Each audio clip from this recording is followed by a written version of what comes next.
Good morning. So this is maximizing impact, making the most of IXL in your classroom.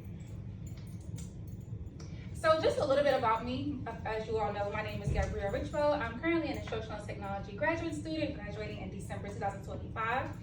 So the purpose of this professional development is to sharpen my instructional technology leadership skills and display mastery of the technological skills obtained throughout the course of my program.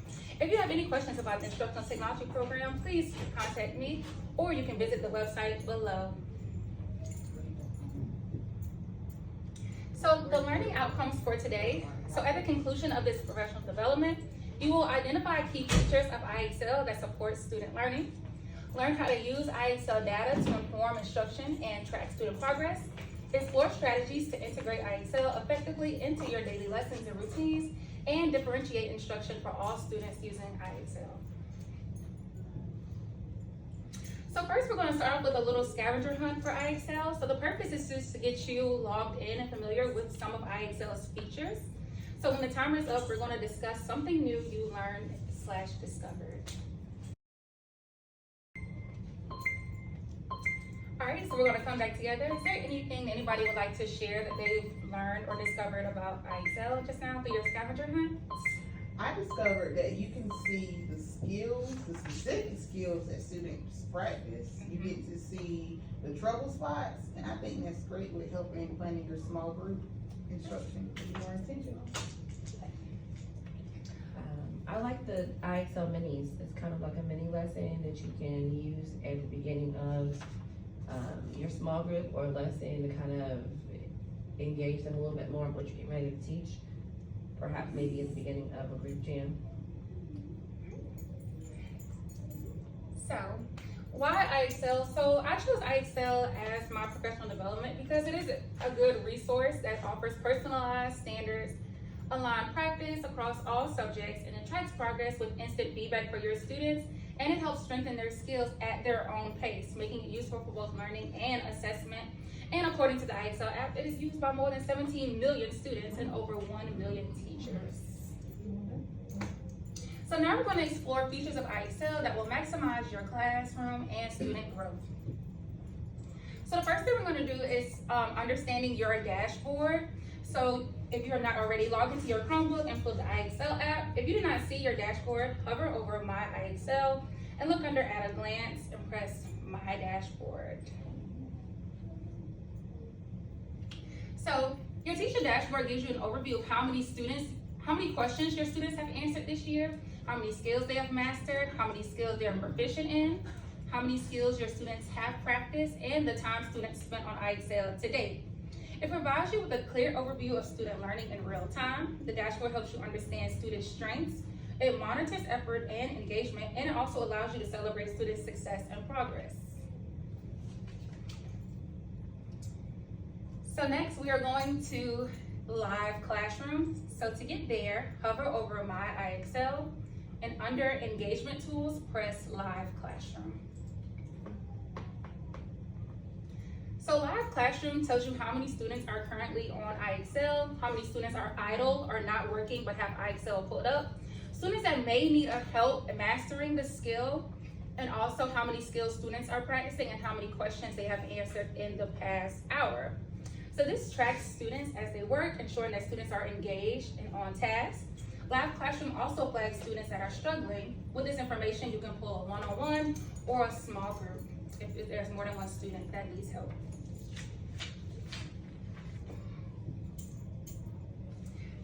All right, the next skill we're going to talk about is group jam. So hover over My IXL, and under engagement tools, press group jam. So a group jam on IXL allows teachers to lead the whole class through interactive, collaborative practice in real time. It lets you know how your students are performing in real time, showing who understands the skill, who's struggling, and which questions or concepts are causing the most difficulty.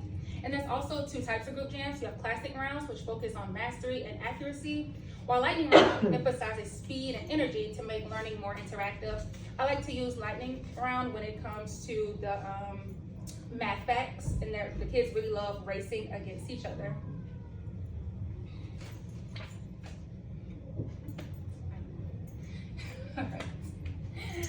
All right, the next thing we're gonna work on is recommendation walls. So hover over your learning,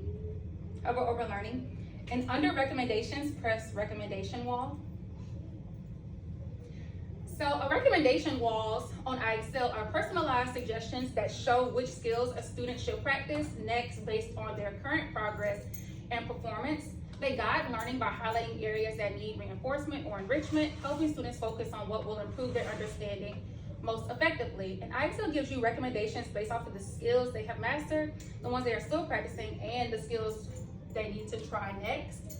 And I just wanted to give you all a real life what that may look like. So if you're under recommendations, recommendation wall.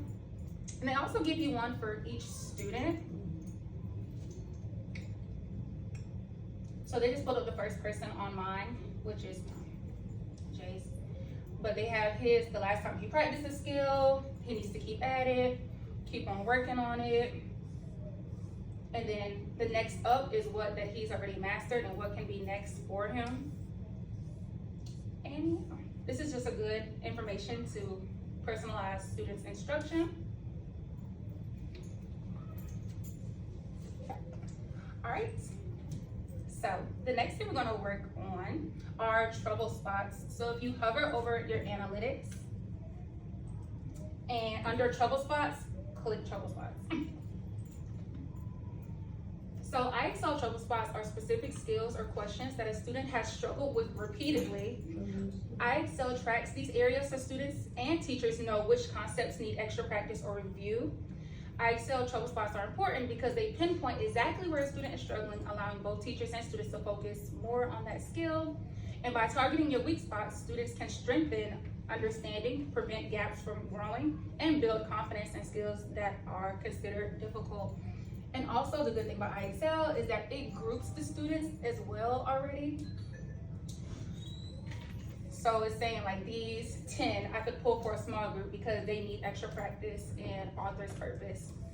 Or these 7, I can pull because I see that they are struggling with rounding.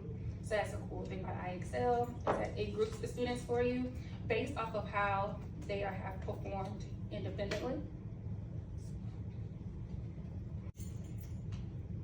All right, so now I'm going to show you how we can take a look at each of our students' data and make instructional decisions based on how their data looks. So this is just mine. I'm going to show you my first student that comes up on my roster.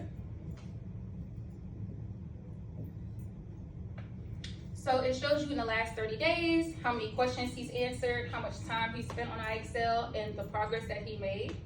It also gives you a breakdown of the skills that they have practiced and how they performed in each one, how many questions they answered for each one.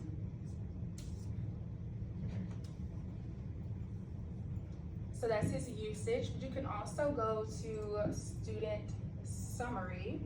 And this is all the questions he's answered this year, how much time he spent, and the progress that he's made. They broke it down between math skills practice and his ELA skills practice.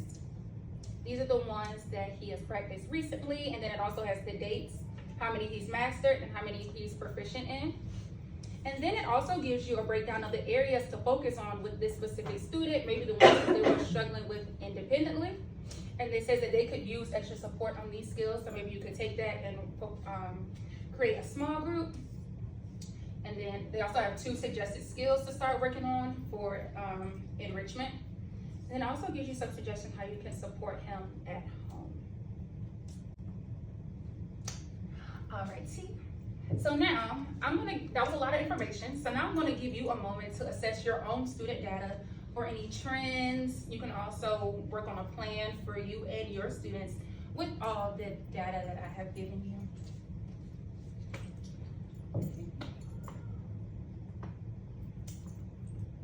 All right, and thank you for coming. Your support and your participation, I really appreciate it.